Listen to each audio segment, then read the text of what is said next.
Selecting the type of styli to use on your CMM is a pretty broad topic and can be difficult to determine. So here's a quick video on how to get started.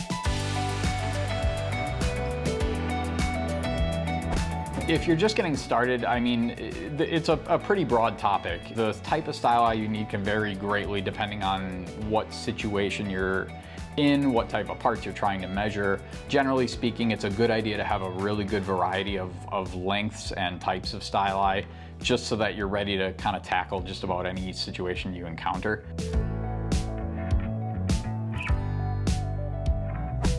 The main three things to consider are the stylus length, the ball tip size, and your material. All of them kind of do different things. Generally speaking, from a length standpoint, you want your stylus to be the shortest it can possibly be while still reaching the feature that you're trying to measure. So the idea behind that is the length of the stylus determines its rigidity. If it's a little more rigid of a probe and it doesn't flex as much, that means your accuracy is going to improve. So you want to try to get the shortest stylus you can that still reaches what you're trying to measure. The ball tip size, this is really its own area of study. Generally speaking, larger is better, but sometimes features are incredibly small and you have to use a really tiny, stylus ball tip to be able to check that feature. So you're kind of limited by your feature's geometry, mostly in that case. The types of materials, the two most common are ruby and silicon nitride.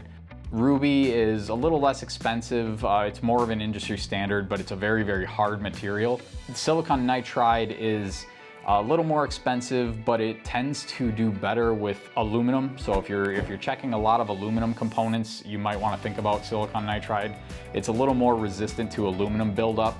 As it scans, over and over aluminum features, it chemically tends to react with the surface a little bit, and over time you'll start seeing a little buildup ring of aluminum around the stylus equator, and that over time can change the geometry of the stylus and start affecting your accuracy. Ruby is a little more susceptible to that buildup. Silicon nitride is a little more resistant to it. So it's a good habit if you're checking a lot of aluminum, to use silicon nitride.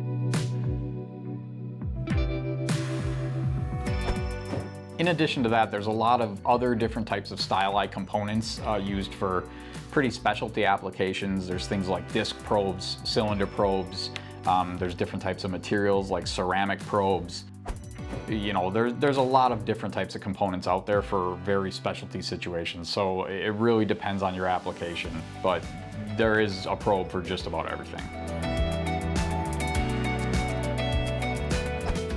Star adapters are basically used mainly for volume constraints, or if your program runtime is a concern to you. Sometimes by qualifying a star adapter, which has stylus in multiple different directions, you can move the stylus system around the part, measuring everything you need to, rather than having a bunch of tip rotations in, which chews up program runtime.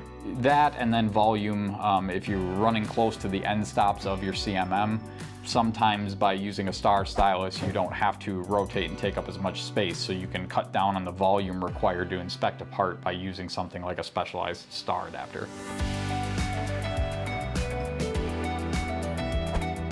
Ceramic is really resistant to heat and harsh conditions. So in a lot of cases, they use something like that. For example, most CMMs have qualification spheres that are made out of ceramic for that reason. They have a good friction coefficient, and they're very resistant to temperature fluctuations. So they tend to be pretty accurate, especially when you're getting into larger diameter probes. So if you're trying to figure out what types of styli are going to be important for your parts or your situation or your specific example, feel free to get a hold of us. We can always give you some advice and try to figure out a better solution.